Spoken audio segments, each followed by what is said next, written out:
Good morning, very good morning. ലോകമെമ്പാടുമുള്ള എല്ലാ മലയാളികൾക്കും ഒരു നല്ല ദിനം ആശംസിച്ചുകൊണ്ട് മോർണിംഗ് വാക്കിന്റെ സമയമാണിത്. വാർത്തകൾ സംഭവിക്കാൻ പോകുന്ന സമയം കൂടിയാണ്. ഒരു വളരെ സജീവമായ വാർത്താ ദിനമാണ് നമ്മൾ പ്രതീക്ഷിക്കുന്നത്. ഒപ്പം സജീവമായ ഒരു ദിനം പ്രേക്ഷകർക്കും ഉണ്ടാകുമെന്ന പ്രതീക്ഷയാണ് നമുക്കുള്ളത്, അല്ലേ? അതെ. അപ്പൊ ഇന്ന് 2025 ഫെബ്രുവരി മാസം 5-ാം തീയതിയാണ്, ബുധനാഴ്ച. മകരം 23 കൊല്ലവർഷം 1200. അപ്പൊ ഇന്നത്തെ ദിവസത്തിന് ഒരു പ്രത്യേകതയുണ്ട്. ഫെബ്രുവരി 5 എന്ന് പറയുന്നത് നമ്മുടെ സ്വന്തം CR7 ക്രിസ്ത്യാനോ റൊണാൾഡോയുടെ 40-ാം ജന്മദിനം കൂടിയാണ്. അദ്ദേഹത്തിന്റെ ഒരു കഥ അല്ലെങ്കിൽ ജീവിതം എന്ന് പറയുന്നത് മറ്റുള്ളവർക്ക് ഒരുപാട് ഇൻസ്പയറിംഗ് ആയിട്ടുള്ളതാണ്. അങ്ങ് പോർച്ചുഗലിലെ മഡീറ എന്ന് പറയുന്ന ആ ഒരു ഐലൻഡിൽ, ആ ദ്വീപില് അമ്മയും 4 മക്കളും വളരെ പരിമിതമായ സാഹചര്യങ്ങളിൽ ഒരൊറ്റമുറി റൂമിലാണ് അവർ താമസിച്ചുകൊണ്ടിരുന്നത്. അച്ഛൻ കടുത്ത ലഹരിക്ക് അടിമയായിരുന്നു. അപ്പോൾ ഈ അമ്മ കഷ്ടപ്പെട്ട് കുഞ്ഞുങ്ങളെ വളർത്തി. അന്ന് ഒരു ബോൾ പോലും കളിക്കാനില്ലായിരുന്നു. കുപ്പി തട്ടി അല്ലെങ്കിൽ ഈ തുണി കൊണ്ടൊക്കെ ചുരുട്ടിയ ബോൾ തട്ടിയാണ് ക്രിസ്ത്യാനോ ഈ ആദ്യമായി പന്ത് തട്ടുന്നത്. പക്ഷെ അവിടെ നിന്നും ആ ഒരു സ്വന്തം ഡിറ്റർമിനേഷനിൽ ലോകത്തെ ഏറ്റവും മികച്ച ഫുട്ബോളേഴ്സിൽ ഒരാളായി മാറി ക്രിസ്ത്യാനോ റൊണാൾഡോ. ഇന്നലെയും 2.44 മീറ്റർ അദ്ദേഹം ചാടിയിരിക്കുന്നു 40-ാം വയസ്സിൽ. ഗ്രേറ്റസ്റ്റ് ഓഫ് ഓൾ ടൈം എന്ന് പറയുന്നത് അതുകൊണ്ടാണ്. അതെ. അപ്പോ നമ്മുടെ CR7 ഹാപ്പി ബർത്ത്ഡേ. ഒപ്പം തന്നെ അദ്ദേഹത്തിന്റെ ജീവിതം നമുക്ക് മാതൃകയാക്കാം. യെസ്. അപ്പം അങ്ങനെ ഒരു ശുഭ കാര്യം പറഞ്ഞുകൊണ്ട് ക്രിസ്ത്യാനോ റൊണാൾഡോയെ മനസ്സിൽ കണ്ടുകൊണ്ട് അദ്ദേഹത്തിന്റെ കളികളും അദ്ദേഹത്തിന്റെ മത്സരാവേശവും എല്ലാം നിറച്ചുകൊണ്ട് വളരെ ആവേശപൂർവ്വമായ ഒരു ദിനം നമുക്കുണ്ടാവട്ടെ എന്ന പ്രതീക്ഷയിലാണ് ഇന്നത്തെ മോർണിംഗ് വാക്ക് ആരംഭിക്കുന്നത്. ഇപ്പോൾ നമ്മൾ നിൽക്കുന്നത് ഭൂമിയിലല്ല, എന്നാൽ ആകാശത്തിലാണോ എന്ന് വെച്ചാൽ അതുമല്ല. അപ്പൊ അതിന് ഇടയിലുള്ള ഒരു സ്പേസിലാണ്, നമ്മളൊരു തൂക്കുപാലത്തിലാണ്. ഇത് എവിടെയാണെന്നല്ലേ, കടമ്പ്രയാറാണ് നമ്മൾ വന്നിരിക്കുന്നത്. ഒരുപക്ഷെ കൊച്ചിയുടെ ഏറ്റവും മനോഹരമായ സ്ഥലങ്ങളിൽ ഒന്ന്, ഒരു ടൂറിസം ഡെസ്റ്റിനേഷൻ കൂടിയാണ് കടമ്പ്രയാർ. കുറച്ചുകൂടെ സമയം കഴിയട്ടെ, അപ്പോൾ ഇതിന്റെ മനോഹര ദൃശ്യങ്ങൾ നമ്മുടെ ക്യാമറ ടീം പ്രേക്ഷകരിലേക്ക് എത്തിക്കുകയും ചെയ്യും. ഇപ്പൊ തന്നെ ഈ കോടമഞ്ഞുണ്ട്. ഇത് കടമ്പ്രയാർ ടൂറിസം വില്ലേജിന്റെ ഭാഗമാണ്. നിരവധി പേര് ഈ നഗരത്തിരക്കിൽ നിന്നൊക്കെ ഒഴിഞ്ഞ് ഈ ഗ്രാമഭംഗിയും കോടയും ഒക്കെ ആസ്വദിക്കാൻ ഇവിടെ വരാറുണ്ട്. എല്ലാ പ്രേക്ഷകർക്കും ഒരു സൂപ്പർ പ്രഭാതം ആശംസിച്ചുകൊണ്ട് ഒപ്പം ഒരു നല്ല ദിനവും ആശംസിക്കുന്നു. നമുക്ക് വാർത്തകളിലേക്ക് കിടക്കാം. യെസ്, അപ്പോൾ അതൊക്കെയാണ് ഈ മണിക്കൂറിലെ പ്രധാന വാർത്തകൾ. എന്തൊക്കെ വാർത്തകൾ ഇന്ന് പ്രതീക്ഷിക്കുന്നു എന്ന് ഏതാണ്ട് പ്രേക്ഷകർക്ക് മനസ്സിലായി കാണും. അപ്പോൾ എല്ലാ പ്രേക്ഷകരും ജോഗിങ്ങിനായി അല്ലെങ്കിൽ മോർണിംഗ് വാക്കിനായി റെഡിയായി പുറത്തേക്ക് ഇറങ്ങിയിട്ടുണ്ടാകും എന്ന് കരുതുന്നു. നമ്മളും മോർണിംഗ് വാക്ക് സ്റ്റാർട്ട് ചെയ്തിട്ടുണ്ട്. ആദ്യം പങ്കുവെക്കാനുള്ള ഒരു അപകട വാർത്തയാണ്. അൺഫോർച്ചുനേറ്റ്ലി 2 മരണമുണ്ടായിരിക്കുന്ന ഒരു റോഡ് അപകടത്തിന്റെ വാർത്തയിലേക്കാണ് നമ്മൾ ആദ്യം കിടക്കുന്നത്. കൊല്ലം കൊട്ടാരക്കര സദാനന്ദപുരത്താണ് ആംബുലൻസും പിക്കപ്പ് വാനും കൂട്ടിയിടിച്ച് രോഗി ഉൾപ്പെടെ 2 പേർ മരിച്ചത്. അടൂർ ഏഴംകുളം സ്വദേശികളായ തമ്പി, ഭാര്യ ശ്യാമള എന്നിവരാണ് മരിച്ചത്. അപകടത്തിൽ 7 പേർക്ക് പരിക്കുണ്ട്. വിവരങ്ങളുമായി ചേരുന്നത് അരുൺ രാജാണ് കൊല്ലത്ത് നിന്ന്. Arun, good morning. ഈ അപകടം എങ്ങനെയാണ് സംഭവിച്ചത്? ഇപ്പോൾ ഈ പരിക്കേറ്റവരെ മെഡിക്കൽ കോളേജ് ആശുപത്രിയിലേക്ക് മാറ്റിയിട്ടുണ്ടല്ലോ. ആരുടെയെങ്കിലും പരിക്ക് ഗുരുതരമാണോ? കൂടുതൽ വിവരങ്ങൾ. Good morning Prajin, Christina. രാവിലെ തന്നെ തേടിയെത്തുന്ന വാർത്ത അത്ര സുഖകരമുള്ളതല്ല. ഇന്നലെ രാത്രി 12 മണിയോടെയാണ് കൊല്ലം MC റോഡിൽ കൊട്ടാരക്കര സദാനന്ദപുരത്ത് രോഗിയുമായി എത്തിയ ആംബുലൻസ് എതിരെ വന്ന പിക്കപ്പ് വാഹനവുമായി കൂട്ടിയിടിക്കുന്നത്. ഈ കൂട്ടിയിടിച്ചതിന് പിന്നാലെയാണ് വാഹനത്തിനുള്ളിലുണ്ടായിരുന്ന രോഗിയായ തമ്പി മരിക്കുന്നത്. തമ്പിയെ താലൂക്ക് ആശുപത്രി, സമീപത്തെ കൊട്ടാരക്കര താലൂക്ക് ആശുപത്രിയിൽ എത്തിച്ചെങ്കിലും ജീവൻ രക്ഷിക്കാനായില്ല. തുടർന്ന് ഈ പരിക്കേറ്റവരുടെ നില അതീവ ഗുരുതരമായതിനാൽ എല്ലാവരെയും തിരുവനന്തപുരം മെഡിക്കൽ കോളേജിലേക്ക് കൊണ്ടുപോവുകയായിരുന്നു. പോകുന്ന വഴിക്കാണ് ഈ ആംബുലൻസിനുള്ളിൽ ഉണ്ടായിരുന്ന ശ്യാമള കൂടി മരിച്ച വിവരം, അത് തമ്പിയുടെ ഭാര്യയാണ്, ഇപ്പോൾ ലഭിക്കുന്നത്. ലോറിയിൽ ഉണ്ടായിരുന്ന 4 പേരുടെ നില ഗുരുതരമാണ്. ഇവരെയും തിരുവനന്തപുരം മെഡിക്കൽ കോളേജ് ആശുപത്രിയിലേക്ക് മാറ്റിയിട്ടുണ്ട്. അടൂർ താലൂക്ക് ആശുപത്രിയിൽ നിന്ന് തിരുവനന്തപുരത്തെ സ്വകാര്യ ആശുപത്രിയിലേക്ക് പോവുകയായിരുന്ന ആംബുലൻസ് എതിരെ വന്ന പിക്കപ്പ് വാഹനത്തിൽ ഇടിച്ചു കയറുകയായിരുന്നു. നിയന്ത്രണം വിട്ടതാണ്, ആംബുലൻസിന് നിയന്ത്രണം വിട്ടുപോയതാണ് ഈ കൂട്ടിയിടിക്ക് കാരണമായതെന്നാണ് പ്രാഥമികമായി മനസ്സിലാക്കുന്നത്. ഈ സംഭവത്തിൽ ഇപ്പോൾ കൊട്ടാരക്കര പോലീസ് കേസെടുത്ത് അന്വേഷണം ആരംഭിച്ചിട്ടുണ്ട്.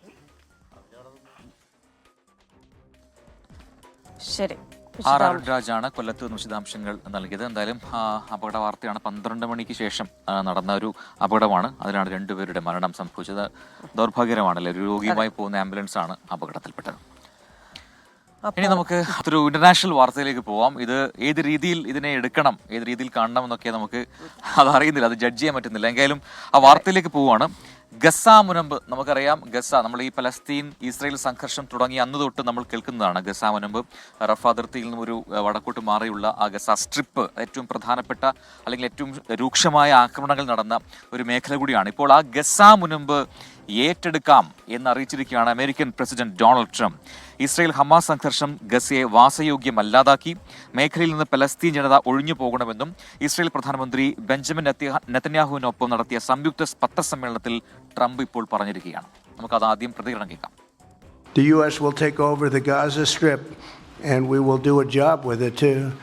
We'll own it and be responsible for dismantling all of the dangerous unexploded bombs and other weapons on the site, level the site and get rid of the destroyed buildings, level it out, create an economic development that will supply unlimited numbers of jobs and housing for the people of the area. Do a real job. Do something different. Just can't go back. If you go back, it's going to end up the same way it has for 100 years. വിവരങ്ങളുമായി ചേരുന്നത് ന്യൂജേഴ്സിയിൽ നിന്ന് മധു കൊട്ടാരക്കരയാണ്. മധു, good evening. അപ്പോൾ അങ്ങനെ വളരെ ദൂരവ്യാപകമായ പല പ്രത്യാഘാതങ്ങളും ഉണ്ടാക്കിയേക്കാവുന്ന ഒരു തീരുമാനത്തിലേക്കാണ് Trump പോകാൻ പോകുന്നതെന്ന് തോന്നുന്നു. ഗസ മുൻപ് അമേരിക്ക ഏറ്റെടുക്കുമെന്ന് പറയുന്നു. അവിടുത്തെ പുനർവികസനം അതെങ്ങനെ ഇനി കൈകാര്യം ചെയ്യണം, ഇതൊക്കെ അമേരിക്ക തീരുമാനിക്കും. ഇസ്രയേൽ പ്രധാനമന്ത്രി ബെഞ്ചമിൻ നെതന്യാഹുവുമൊത്തുള്ള വാർത്താ സമ്മേളനത്തിലാണ് ഇത് പറയുന്നത്. ആ ഫ്രെയിം പോലും വളരെ ഒരു ചില സൂചനകളാണ്. നെതന്യാഹുവും ട്രംപും ഒരു ഫ്രെയിമിൽ ഒരുമിച്ചിരുന്ന് പത്രസമ്മേളനം നടത്തുന്ന എന്ന് പറയുന്നത് പോലും. മാത്രമല്ല, പലസ്തീനികൾ എത്രയും പെട്ടെന്ന് അവിടെ വിട്ടുപോകണം എന്ന് പറയുന്നുണ്ട്. അപ്പൊ ഇങ്ങനെ ഈ അതിവേഗം ട്രംപ് എടുക്കുന്ന ചില തീരുമാനങ്ങൾ, അതിന്റെയൊക്കെ അനന്തര ഫലങ്ങൾ എന്തൊക്കെയായിരിക്കും? Good morning Christian. Prajin, Israel പ്രധാനമന്ത്രി ബെഞ്ചമിൻ നെതന്യാഹു വൈറ്റ് ഹൗസിൽ US പ്രസിഡന്റ് ഡൊണാൾഡ് ട്രംപുമായിട്ടുള്ള കൂടിക്കാഴ്ച അല്പസമയം മുമ്പാണ് അവസാനിച്ചത്. ട്രംപ് പ്രസിഡന്റ് ആയതിനു ശേഷം ഇതാദ്യമായിട്ടാണ് മറ്റൊരു രാജ്യത്തിന്റെ ഭരണത്തലവൻ അമേരിക്കയിലേക്ക് എത്തുന്നത്. പ്രധാനമായും ഹമാസുമായിട്ടുള്ള ഒന്നാം ഘട്ട വെടിനിർത്തൽ കരാർ ആണ് ഇരു നേതാക്കളും ചർച്ച ചെയ്തത്. ട്രംപ് പറയുന്നത് ഗസ അമേരിക്ക ഏറ്റെടുക്കണമെന്നുള്ളൊരു നിർദ്ദേശമാണ് മുന്നോട്ട് വെച്ചിരിക്കുന്നത്. പാലസ്തീൻ ജനത എന്നേക്കുമായി ഗസയിൽ നിന്ന് ഒഴിഞ്ഞു പോകണമെന്നും ട്രംപ് പറയുന്നു. യുദ്ധം ഗസയെ മനുഷ്യർക്ക് താമസിക്കുവാൻ പറ്റാത്ത വിധം ഈ യുദ്ധം മൂലം ഗസ നശിച്ചിരിക്കുകയാണ്. ഗസയിൽ ഇപ്പോൾ അവശിഷ്ടങ്ങളുടെ കൂമ്പാരം മാത്രമാണ്. ഗസ വാസയോഗ്യമല്ലാത്ത ആയിരിക്കുകയാണ്. ഈ ഗസയിൽ നിന്ന് പോകുന്നതായിരിക്കും ഇപ്പോൾ പാലസ്തീൻകാർക്ക് നല്ലത്. വെടിയേൽക്കാതെ കൊല്ലപ്പെടാതെ സന്തോഷത്തോടെ നല്ല ഭവനങ്ങളിൽ കഴിയുവാൻ പാലസ്തീൻകാർക്ക് സാധിക്കണമെന്നും ട്രംപ് പറയുന്നു. ഗസയിലുള്ള പാലസ്തീൻകാരെ സ്വീകരിക്കുവാൻ ഈജിപ്തും ജോർദനും തയ്യാറാകണം. അടുത്തയാഴ്ച ജോർദൻ രാജാവ് വൈറ്റ് ഹൗസിൽ എത്തുമ്പോൾ ഇത് സംബന്ധിച്ചുള്ള ചർച്ചകൾ ഉണ്ടാകാനുള്ള സാധ്യതയുമുണ്ട്. അതേസമയം ഈ ഓവൽ ഓഫീസിലെ ചർച്ചകൾക്ക് ശേഷം നെതന്യാഹു ട്രംപിനെ വലിയ തോതിൽ നന്നായി പുകഴ്ത്തി പറയുകയും ഉണ്ടായി. ട്രംപിന്റെ ശക്തമായ ഒരു നേതൃത്വവും സമ്മർദ്ദവും ആണ് കാര്യങ്ങൾ ഇവിടെ വരെ എത്തിക്കുവാൻ ഇസ്രായേലിനെ സഹായിച്ചതെന്നാണ് നെതന്യാഹു പറയുന്നത്. ഹമാസുമായിട്ടുള്ള വെടിനിർത്തൽ കരാറിന്റെ രണ്ടാം ഘട്ട ചർച്ചകൾ അടുത്തയാഴ്ച ആരംഭിക്കും. എന്നാൽ പ്രസിഡന്റ് ഡൊണാൾഡ് ട്രംപിന്റെ ഈ ഗസ വിട്ടു പോകണം പാലസ്തീൻകാർ എന്നുള്ള നിർദ്ദേശം ഹമാസ് തള്ളിക്കളയുകയും ചെയ്തു. ക്രിസ്ത്യൻ പ്രജിന. മധു കൊട്ടാരക്കയാണ് ന്യൂജേഴ്സിയിലും വിശദാംശങ്ങൾ നൽകിയത്. അപ്പോൾ ഈ സംഘർഷം ഒഴിവാക്കാൻ വേണ്ടിയാണ് എല്ലാവരും ശ്രമിച്ചത്. അപ്പോൾ അതിൽ ഏറ്റവും പ്രധാനപ്പെട്ടത് ഈ പലായനമാണ്. പലസ്തീൻകാർ ആ സമയത്ത് ഈ വടക്കൻ ഗസയിൽ നിന്നും പലായനം ചെയ്തൊക്കെ നമ്മൾ കണ്ടതാണ്. ഇപ്പോൾ ആ ഗസ മൊത്തമുള്ള എവിടെയാണെങ്കിൽ പോലും അവിടുന്ന് പലസ്തീനികൾ ഒഴിഞ്ഞു പോകണം എന്ന് പറയുന്നത് ഈ പറയുന്ന ഈ സമാധാന ചർച്ചകളൊക്കെ നേരത്തെ കടിഞ്ഞാൻ ഉണ്ടായിരുന്ന അമേരിക്കയിലെ പ്രസിഡന്റാണ് പറയുന്നത്. അപ്പോൾ എന്താണ് ഇതുകൊണ്ട് ഉദ്ദേശിക്കുന്നത്? ഇനി വീണ്ടും അത് സംഘർഷത്തിലേക്ക് പോകുമോ? ഹമാസ് ഇതിനോടകം പ്രതികരിച്ചു കഴിഞ്ഞു, അങ്ങനെ പറ്റില്ല എന്ന് പറഞ്ഞു കഴിഞ്ഞു, ഒരു അതിർത്തി പ്രകടമാക്കിയിട്ടുണ്ട്. അപ്പോൾ വരാൻ പോകുന്നത് നല്ല ദിനങ്ങളാണോ അല്ല മോശം ദിനങ്ങളാണോ എന്ന് പറയാൻ ഈ ഘട്ടത്തിൽ കഴിയുന്നുമില്ല. ട്രംപ് വരുന്നതോടുകൂടെ ഒരു പുത്തൻ ലോകക്രമം ഉണ്ടാകുമെന്ന് പറയുമ്പോൾ അത് ഏത് തരത്തിലുള്ള ഒരു ലോകക്രമമായിരിക്കുമെന്ന് നമുക്കൊരു സംശയം ഉണ്ടായിരുന്നു. അത് എങ്ങനെയായിരിക്കും നമുക്ക് നോക്കിക്കാണാം, അല്ലേ? അപ്പോ നമ്മൾ മനോഹരമായ കടമ്പറയാറിൽ അത്ര മനോഹരമായിട്ട് ഇപ്പം പ്രേക്ഷകർക്ക് കാണുന്നുണ്ടാവില്ല, കുറച്ച് സമയമായിരിക്കും. അത് കുറച്ചുകൂടെ കഴിയട്ടെ, ഈ പറഞ്ഞ പോലെ വെളിച്ചമൊക്കെ വരട്ടെ. പക്ഷെ നല്ല തണുപ്പുണ്ട്, കാരണം തൊട്ടടുത്ത് തന്നെ ഈ പറയുന്ന കായലിന്റെ ഒരു സാമീപ്യം ഉള്ളതുകൊണ്ട് നടക്കുമ്പോൾ നമുക്ക് ആ തണുപ്പ് ഫീൽ ചെയ്യുന്നുണ്ട്. നമുക്ക് അടുത്ത വാർത്തയിലേക്ക് പോവാം. അതെ, ഡൽഹിക്കാണ് പോകേണ്ടത്. അപ്പോൾ ഡൽഹി ഇന്ന് പോളിംഗ് ബൂത്തിലേക്ക് പോവുകയാണ്. വാശിയേറിയ തെരഞ്ഞെടുപ്പ് പ്രചാരണത്തിനൊടുവിൽ ഇന്ന് ജനവിധി തേടുന്ന ഡൽഹിയിൽ 70 നിയമസഭാ മണ്ഡലങ്ങളിലായി 699 സ്ഥാനാർത്ഥികളാണ് മത്സരിക്കുന്നത്. ഫെബ്രുവരി 8-നാണ് തെരഞ്ഞെടുപ്പ് ഫലം പ്രഖ്യാപിക്കുക. 1.56 കോടി വോട്ടർമാർ, 72.36 ലക്ഷം സ്ത്രീകളും 1267 ഭിന്നലിംഗക്കാരും, 13,766 പോളിംഗ് സ്റ്റേഷനുകൾ, ഭിന്നശേഷിയുള്ളവർക്കായി 733 പോളിംഗ് സ്റ്റേഷനുകളുണ്ട്. പോളിംഗ് സ്റ്റേഷനുകളിലെ തിരക്ക് അതേസമയം അറിയാൻ തെരഞ്ഞെടുപ്പ് കമ്മീഷൻ ക്യൂ മാനേജ്മെന്റ് സിസ്റ്റം ആപ്പും അവതരിപ്പിച്ചിട്ടുണ്ട്. 3ാം തവണയും അധികാരത്തിലേറാമെന്ന പ്രതീക്ഷയിലാണ് ആം ആദ്മി പാർട്ടി. ഡൽഹി പിടിക്കാനാകുമെന്ന പ്രതീക്ഷയിൽ BJP. 2024 ലോക്സഭാ തെരഞ്ഞെടുപ്പിൽ കോൺഗ്രസും ആം ആദ്മി പാർട്ടിയും ഒരുമിച്ചായിരുന്നു. എന്നാൽ നിയമസഭാ തെരഞ്ഞെടുപ്പിൽ കോൺഗ്രസ് ഒറ്റയ്ക്കാണ്. ന്യൂഡൽഹി മണ്ഡലത്തിൽ നിന്നും മുൻ മുഖ്യമന്ത്രി അരവിന്ദ് കെജ്രിവാളും കൽക്കാജി മണ്ഡലത്തിൽ നിന്ന് മുഖ്യമന്ത്രി അതിഷിയും മത്സരിക്കുന്നു. ആം ആദ്മി പാർട്ടിയുടെ മനീഷ് സിസോദിയ ജഗ്പുര സീറ്റിൽ നിന്നും ഷക്കൂർ ബസ്തിയിൽ നിന്ന് സത്യേന്ദർ കുമാർ ജെയിനും ജനവിധി തേടുന്നു. 3 പാർട്ടികളും വോട്ടർമാർക്ക് സൗജന്യങ്ങൾ വാരിക്കോരി വാഗ്ദാനം ചെയ്തിട്ടുണ്ട്. സ്ത്രീകൾക്ക് 2100 രൂപ മുതൽ 2500 വരെ പ്രതിമാസ ഗ്രാന്റ്, പ്രായമായവർക്ക് സൗജന്യ ആരോഗ്യ പരിരക്ഷ, സൗജന്യ വൈദ്യുതി യൂണിറ്റുകൾ എന്നിവയാണ് വാഗ്ദാന പട്ടികയിൽ. സൗജന്യ ബസ് യാത്ര, യുവാക്കൾക്കും വിദ്യാർത്ഥികൾക്കും ഓട്ടോ ടാക്സി ഡ്രൈവർമാർക്കുമുള്ള പദ്ധതികൾ, പൂജാരിമാർക്കുള്ള പ്രതിമാസ വേതനം എന്നിവയാണ് ആം ആദ്മി പാർട്ടി വാഗ്ദാനങ്ങളിലെ ഹൈലൈറ്റ്. കോൺഗ്രസും BJPയും പാചകവാതക സിലിണ്ടർ 500 രൂപയ്ക്ക് നൽകുമെന്ന് വാഗ്ദാനം ചെയ്യുന്നു. ഗർഭിണികൾക്ക് 21,000 രൂപ BJP വാഗ്ദാനം ചെയ്യുമ്പോൾ തൊഴിൽ രഹിതർക്ക് പ്രതിമാസം 8,500 രൂപയാണ് കോൺഗ്രസിന്റെ വാഗ്ദാനം. Research desk 24. യെസ്, അപ്പോൾ ഡൽഹി വിധി എഴുതുകയാണ്. ബൽറാം നെടുങ്ങാടി ഏറ്റവും പുതിയ അപ്ഡേറ്റുകളുമായി ഡൽഹിയിലും തത്സമയം ചേരുന്നുണ്ട്. Balram, very good morning. ഇന്ന് സ്പെഷ്യൽ ഡേ ഫോർ യു. നമുക്ക് എല്ലാവർക്കും, എല്ലാ മാധ്യമ സുഹൃത്തുക്കൾക്കും ഇന്ന് വളരെ പ്രധാനപ്പെട്ട ദിവസമാണ് അവിടെ. അതിൽ അറിയേണ്ടത് ഇന്നത്തെ ജനവിധി അത് ഏത് രീതിയിലായിരിക്കും എന്നുള്ളതാണ്. ഒന്ന്, ഭരണസിരാ കേന്ദ്രമാണ്, തലസ്ഥാനമാണ്. ഒപ്പം തന്നെ ഡബിൾ എഞ്ചിൻ സർക്കാർ വരുമെന്ന് മോദി പ്രഖ്യാപിച്ചു കഴിഞ്ഞു. എന്നാൽ ഡബിൾ പവറിൽ ഈ ഭരണം നിലനിർത്തുമെന്ന് ആം ആദ്മി പ്രഖ്യാപിച്ചു കഴിഞ്ഞു. അങ്ങനെ ശക്തമായ മത്സരം നടക്കും എന്ന് ഉറപ്പിച്ച ഒരു സ്ഥലത്ത് ജനവിധി ഏത് രീതിയിൽ ഉണ്ടാകും? ഈ വാഗ്ദാനങ്ങളിലൊക്കെ ജനങ്ങൾ എങ്ങനെയായിരിക്കും പ്രതികരിക്കുക? Balram. Very good morning Prajin, Christina. Prajin സൂചിപ്പിച്ച പോലെ തന്നെ ഈ തെരഞ്ഞെടുപ്പുകൾ ഇന്ത്യയെ സംബന്ധിച്ചിടത്തോളം ആഘോഷങ്ങൾ, ഉത്സവങ്ങളാണ്.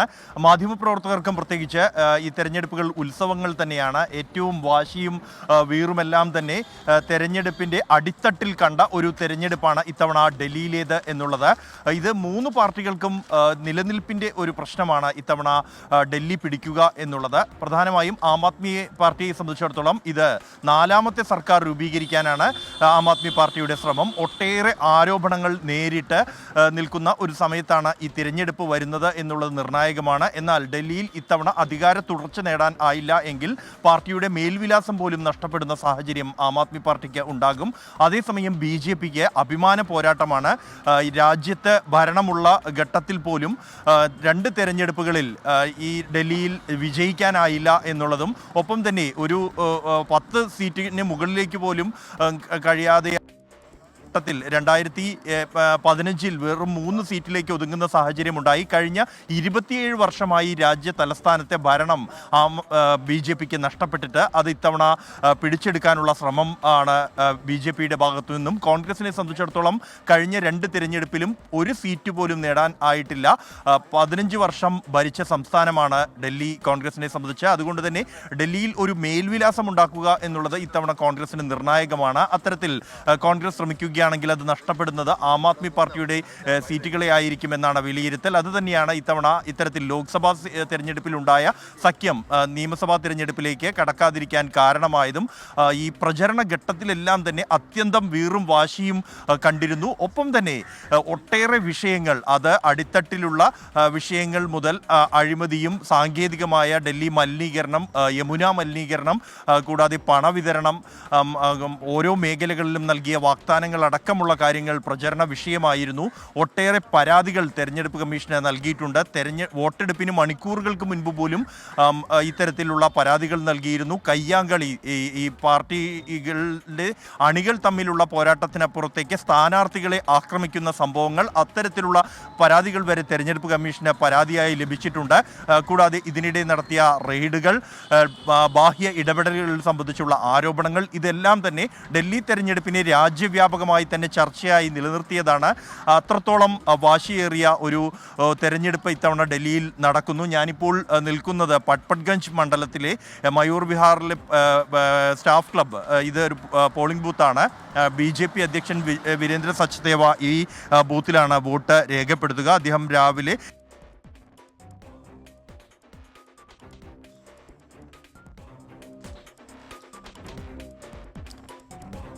ബൽറാം നെടുങ്ങാടി എനിക്ക് തോന്നുന്നു കണക്ഷൻ എന്തോ ഒരു എറർ വന്നിട്ടുണ്ട്, അതാണ് പെട്ടെന്ന് കട്ടായി പോയത്. നമുക്ക് കുറച്ച് കഴിഞ്ഞ് വീണ്ടും ബൽറാമിനോട് ചോദിക്കാം എന്താണ് അവിടുത്തെ പോളിംഗ് ഒക്കെ എന്നുള്ളത്. മനോഹരമായ കടമ്പ്രയാറിന്റെ ആ ദൃശ്യം ഒരുപക്ഷെ ഇപ്പോൾ കോടമഞ്ഞിന്റെ ദൃശ്യം, അല്ലെങ്കിൽ കോട ഇങ്ങനെ ഇറങ്ങി വരുവാണ്.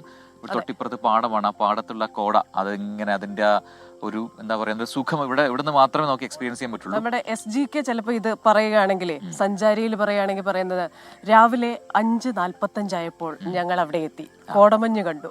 ആ കോടമഞ്ഞിനിടയിലൂടെ നോക്കുമ്പോൾ ഭൂമിയെയും ആകാശത്തെയും വേർതിരിക്കുന്ന ഒരു പാലം, ആ പാലത്തിലൂടെ ഞങ്ങൾ കയറി ഇറങ്ങുമ്പോൾ കാണുന്നത് മനോഹരമായ പ്രകൃതിയുടെ ഒരു തുണ്ട്. ഇരുവശത്തും തെങ്ങുകൾ ഇങ്ങനെ വരിവരിയായി നിൽക്കുന്നു, തെങ്ങുകൾ ഇങ്ങനെ വരിവരിയായി നിൽക്കുന്നു. ചില തെങ്ങുകൾക്ക് മണ്ടയില്ല. ആ പ്രകൃതിയിലൂടെ പോകുമ്പോഴാണ് വശത്തൊരു ജലാശയം ഞങ്ങൾ കാണുന്നത്. സൈഡിലുള്ള പ്രകാശം ആ വഴിയും കാണുന്നില്ല. അപ്പോ പ്രിയപ്പെട്ട പ്രേക്ഷകർ ഇതൊക്കെ കാണിച്ചു തരാം, പക്ഷെ ഇപ്പോ നമുക്ക് മാത്രമേ ഇത് കാണാൻ പറ്റൂ അല്ലേ? അതെ അതെ അതെ. അപ്പോ ക്രിസ്ത്യാൻ ചെറിയാൻ എന്താണ് പറയാ, നിമിഷ കവയത്രി കൂടിയാണ് പ്രേക്ഷകർക്ക് അറിയാം എന്ന് പ്രതീക്ഷിക്കുന്നു. നിമിഷ കവി എന്ന് പറയാം. അടുത്ത വാർത്തയിലേക്ക് പോയിട്ട് നമുക്ക് വരാം അല്ലെ? അതെ, അത് തമിഴ്നാട്ടിലേക്ക് പോകണം. ഡൽഹിയിൽ നമ്മൾ നേരെ തമിഴ്നാട്ടിലേക്ക് പോകുന്നു, കാരണം അവിടെയും ഒരു തെരഞ്ഞെടുപ്പ് നടക്കുന്നുണ്ട്. ഉപതെരഞ്ഞെടുപ്പാണ്. തമിഴ്നാട്ടിലെ ഈറോഡ് ഈസ്റ്റ് നിയമസഭാ മണ്ഡലത്തിലാണ് ഉപതെരഞ്ഞെടുപ്പ് നടക്കുക. പ്രധാന പ്രതിപക്ഷ പാർട്ടികൾ തെരഞ്ഞെടുപ്പ് ബഹിഷ്കരിച്ചതിനാൽ DMKയും സീമാന്റെ നാം തമിഴർ കക്ഷിയും തമ്മിലാകും മത്സരം.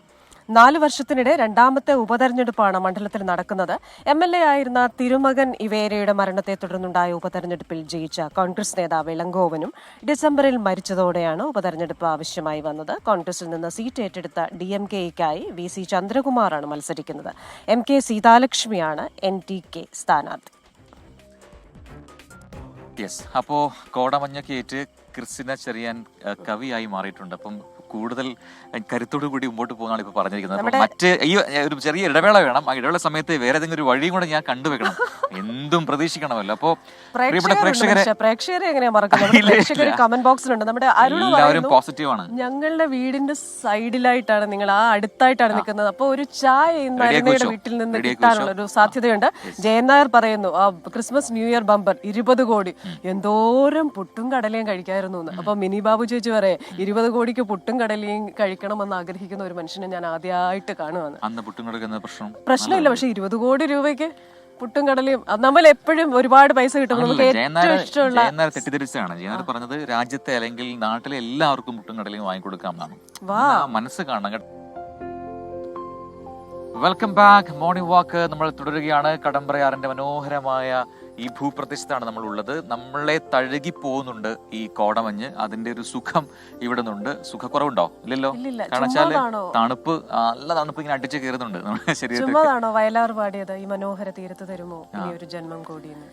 ക്രിസ്ത്യാൻ ചെറിയാൻ ഇന്ന് രണ്ടും കൽപ്പിച്ചാണ് മക്കളെ. അപ്പം ക്രിസ്ത്യാൻ ചെറിയാൻ ഉഷാറായിട്ടുണ്ട്. അപ്പൊ ആണ് ഇവിടെ വന്നു കഴിഞ്ഞാൽ അങ്ങനെ ഉഷാറായി പോകും. അത്രമാത്രം ബ്യൂട്ടിഫുൾ ആണ് കടമ്പ്രയാർ. ഈ ഒരു സമയം ഇപ്പൊ ഇവിടെ കാണാൻ എന്താണ് പറയാ, നമുക്ക് നല്ല ഇരുട്ടാണെങ്കിൽ കൂടി ഇത് ഈ വന്നിട്ട് ഈ സമയം എക്സ്പീരിയൻസ് ചെയ്യാൻ ഏറ്റവും ബെസ്റ്റ് ഇടമാണ് കടമ്പ്രയാർ എന്ന് തോന്നുന്നു. ആ സുഖം നമുക്കിവിടെ കൃത്യമായിട്ട് കിട്ടുന്നുണ്ട്. നമ്മുടെ ഒരു പ്രേക്ഷകൻ പറയുന്നുണ്ട്, എത്ര ഭാഗ്യവാന്മാരാണ് നിങ്ങൾ ഈ രാവിലെ ഈ മനോഹരമായ കാഴ്ചകൾ. തീർച്ചയായിട്ടും അക്കാര്യത്തിൽ നമ്മൾ ഭാഗ്യവാന്മാർ തന്നെയാണ് അല്ലേ? രാവിലെ തന്നെ എഴുന്നേറ്റ് ഈ മനോഹരമായ പ്രകൃതിയുടെ പെരുമാറിലൂടെ ഇങ്ങനെ നടക്കുന്നു, പ്രകൃതി സൗന്ദര്യം ആസ്വദിക്കുന്നു, വ്യായാമം ചെയ്യുന്നു, പോസിറ്റീവ് എനർജി ഇങ്ങനെ ആവാഹിക്കുന്നു.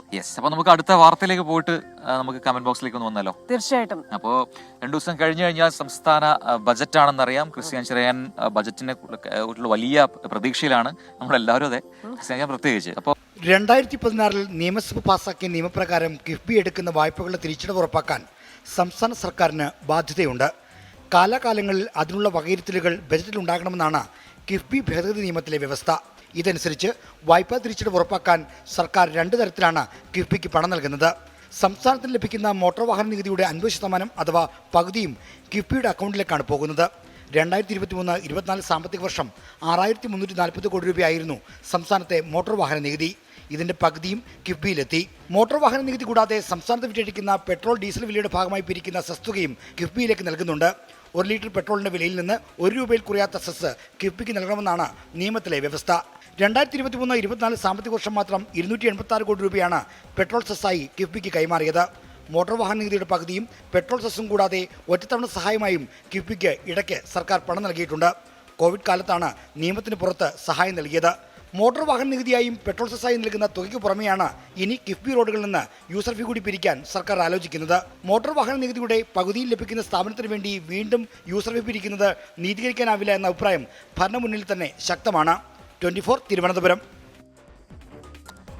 യെസ്, അപ്പോൾ സംസ്ഥാന ബജറ്റ് മറ്റന്നാൾ പ്രഖ്യാപിക്കാനിരിക്കെ അല്ലെങ്കിൽ അവതരിപ്പിക്കാനിരിക്കെ ഇന്നലെ വന്ന ഒരു വാർത്ത അതിനോട് എങ്ങനെയാണ് സാമ്പത്തിക വിദഗ്ധയായ ക്രിസ്ത്യൻ ചെറിയാൻ പ്രതികരിക്കുന്നത്? അതായത് കിഫ്ബി റോഡുകളിൽ ഒരു യൂസർ ഫീ ഏർപ്പെടുത്താൻ പോവുകയാണ്. ടോളുകൾ ഉണ്ടാവില്ല, നമ്മൾ എത്ര ദൂരം ഉപയോഗിക്കുന്നു അതിനനുസരിച്ചായിരിക്കും യൂസർ ഫീ ഉണ്ടാവുക. ഇതിനെ സംബന്ധിച്ചൊരു വ്യക്തത ഒട്ടും വന്നിട്ടില്ല. കാരണം ഇത് എങ്ങനെ നടപ്പാക്കും, ഒരേ ദിവസം തന്നെ പല കിഫ്ബി റോഡിലൂടെ പോകുന്നവർക്ക് എങ്ങനെയായിരിക്കും അത് ബാധിക്കുക? മാത്രമല്ല, അത് ടോൾ എന്ന പേര് വരുമ്പോഴാണല്ലോ പെട്ടെന്ന് നമ്മുടെ സിരകളിലൂടെ ഒരു പ്രതിഷേധം ഇങ്ങനെ ഇരച്ചു കയറി വരുന്നത്.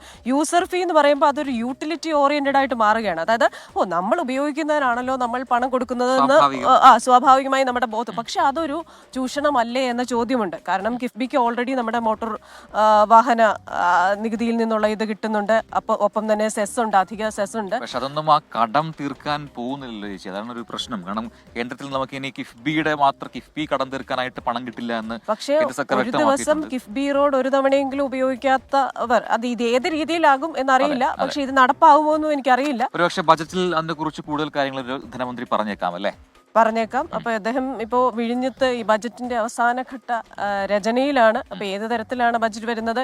ഇല്ലായ്മയിൽ നിന്നും മുണ്ടുമുറുക്കി ഉടുത്തുണ്ടാക്കുന്ന ഒരു ബജറ്റ് ആയതുകൊണ്ട് തന്നെ അതിൻ്റെതായ പരിമിതികൾ ഉണ്ടാവും. യെസ്. ഇനിയിപ്പോൾ നമുക്ക് എന്തായാലും ഇന്ന് മന്ത്രിസഭാ യോഗം നടക്കുന്നുണ്ട്. അതിൽ ഒരു പ്രധാനപ്പെട്ട കാര്യം തീരുമാനിക്കുമെന്ന് അറിയുന്നു. ആ വാർത്തയിലേക്കാണ് നമ്മൾ ഇനി കിടക്കുന്നത്. സംസ്ഥാനത്ത് സ്വകാര്യ സർവകലാശാലകൾ സ്ഥാപിക്കാൻ അനുമതി നൽകുന്നത് ഇന്ന് മന്ത്രിസഭാ യോഗം പരിഗണിക്കും. വിഷയം മന്ത്രിസഭയുടെ ഇന്നത്തെ അജണ്ടയിലുണ്ട് എന്നറിയാൻ കഴിയുന്നു. സ്വകാര്യ സർവകലാശാലകൾ അനുവദിക്കുന്നതിൽ കഴിഞ്ഞ CPM സംസ്ഥാന സമ്മേളനം നയപരമായ തീരുമാനമെടുത്തിരുന്നു. MG പ്രതീഷാണ് വിശദാംശങ്ങളുമായി ചേരുന്നത്. Pratheesh, very very very good morning. നമ്മുടെ ഒരു വിദ്യാഭ്യാസ മേഖലയിൽ ദൂരവ്യാപകമായ പല ഫലങ്ങളും കൊണ്ടുവരാൻ പോകുന്ന ഒരു തീരുമാനത്തിലേക്കാണ് മന്ത്രിസഭ പോകുന്നതെന്ന് മനസ്സിലാക്കുന്നു. ഏത് രീതിയിലായിരിക്കും ഈ സ്വകാര്യ സർവകലാശാലകൾ വിഭാവനം ചെയ്യപ്പെടുന്നത്? Good morning Christina and Prajin. ഇന്നത്തെ മന്ത്രിസഭാ യോഗം വളരെ പ്രധാനപ്പെട്ടതാണ്. കാരണം നിർണായകമായ പല വിഷയങ്ങളും ഇന്നത്തെ മന്ത്രിസഭാ യോഗത്തിൽ ചർച്ചയാകുമെന്നതാണ് പ്രതീക്ഷിക്കപ്പെടുന്നത്. അതിൽ ഏറ്റവും പ്രധാനപ്പെട്ടത് സ്വകാര്യ സർവകലാശാലകൾ സംസ്ഥാനത്തേക്ക് വരാനുള്ള ബില്ലാണ്. ഇന്നത്തെ മന്ത്രിസഭാ യോഗത്തിൽ ഈ ബില്ല് പരിഗണിക്കുന്നുണ്ട്. ആദ്യഘട്ടത്തിൽ ഉന്നത വിദ്യാഭ്യാസ വകുപ്പ് ഇതുമായി ബന്ധപ്പെട്ട ആലോചനകൾ തുടങ്ങുമ്പോൾ തന്നെ വലിയ എതിർപ്പുകളും വിമർശനവും സർക്കാരിനെതിരെ ഉയർന്നിരുന്നു. കാരണം ഇടതു നയത്തിന് വിരുദ്ധമായുള്ള ഒരു നിലപാട് അല്ലെങ്കിൽ ഒരു നീക്കമാണ് സർക്കാരിന്റെ ഭാഗത്തു നിന്ന് ഉണ്ടായത് എന്നതാണ് അന്ന് ഉയർന്ന വിമർശനങ്ങൾ. പക്ഷേ സ്വകാര്യ സർവകലാശാലകൾ സംസ്ഥാനത്ത് ആരംഭിക്കാനുള്ള ഒരു തയ്യാറെടുപ്പുകൾ ഉന്നത വിദ്യാഭ്യാസ വകുപ്പ് നേരത്തെ തന്നെ തുടങ്ങിക്കഴിഞ്ഞു. അതിന്റെ കൂടി ഭാഗമായാണ് ബില്ല് ഇന്നത്തെ മന്ത്രിസഭാ യോഗത്തിൽ എത്തുന്നത്. ഈ SC/ST വിഭാഗക്കാർക്കുൾപ്പെടെ സംവരണം വ്യവസ്ഥ ചെയ്തുകൊണ്ടുള്ള ഒരു ബില്ലായിരിക്കും വരുന്നത് എന്നുള്ളൊരു സൂചനയാണ് നൽകുന്നത്. ഒപ്പം എഞ്ചിനീയറിംഗ്, മെഡിക്കൽ വിദ്യാഭ്യാസം അടക്കം ഇതിൽ അനുവദിക്കുന്നുണ്ട് എന്നുകൂടി അറിയാൻ കഴിയുന്നുണ്ട്. എന്തായാലും ഇത് മന്ത്രിസഭായോഗം വിശദമായി ചർച്ച ചെയ്യും. അതിനുശേഷം ഇത് നിയമമായതിനു ശേഷമായിരിക്കും മറ്റ് തുടർ നടപടികൾ സർക്കാരിന്റെ ഭാഗത്തുനിന്ന് ഉണ്ടാകുന്നത്. പക്ഷേ ഇതുമായി ബന്ധപ്പെട്ട് വരുന്ന എതിർപ്പുകളെ അല്ലെങ്കിൽ വിമർശനങ്ങളെ സർക്കാർ ഏത് രീതിയിൽ മറികടക്കുമെന്നതാണ് പ്രധാനമായും അറിയേണ്ട കാര്യം. പക്ഷേ ഉന്നത വിദ്യാഭ്യാസ ഘടനയിൽ സമഗ്രമായ മാറ്റം ഈ വർഷം ഉണ്ടാകുമെന്ന് തന്നെയാണ് സർക്കാർ അറിയിച്ചിരിക്കുന്ന പ്രധാനപ്പെട്ട കാര്യം. മറ്റൊന്ന്, ഇന്നത്തെ ഈ മന്ത്രിസഭാ അജണ്ടയിൽ ഇല്ലാത്ത വിഷയമാണ് നേരത്തെ ക്രിസ്റ്റീന പ്രജിൻ സൂചിപ്പിച്ച ഈ കിഫ്ബി റോഡുകളിൽ യൂസർ ഫീ ഈടാക്കാനുള്ള തീരുമാനം. പക്ഷേ അജണ്ടയ്ക്ക് പുറത്ത് ഈ വിഷയം ഇന്ന് മന്ത്രിസഭാ യോഗം പരിഗണിക്കാനുള്ള ഒരു സാധ്യതയും നിലനിൽക്കുന്നുണ്ട്. കാരണം ഈ തീരുമാനവുമായി മുന്നോട്ട് പോയാൽ വലിയ പ്രതിഷേധമുണ്ടാകുമെന്ന് കോൺഗ്രസ് ഇതിനോടകം പ്രഖ്യാപിച്ചിട്ടുണ്ട്. മാത്രമല്ല, കഴിഞ്ഞ പിണറായി സർക്കാർ സംസ്ഥാനത്തെ റോഡുകളിൽ ഈ ടോളുകൾ അല്ലെങ്കിൽ ഇത്തരത്തിൽ പണം പിരിക്കില്ല എന്ന് പറഞ്ഞിരുന്നു. പക്ഷേ അതിൽ നിന്നൊക്കെ തന്നെ ഒരു പിന്മാറ്റമാണ് ഉണ്ടായിരിക്കുന്നത്. അടക്കമുള്ള വിഷയങ്ങൾ ഇന്നത്തെ മന്ത്രിസഭാ യോഗത്തിൽ എത്തുമെന്നതാണ് പ്രതീക്ഷിക്കപ്പെടുന്നത്. MG പ്രതീഷാണ് വിശദാംശങ്ങൾ നൽകിയത്.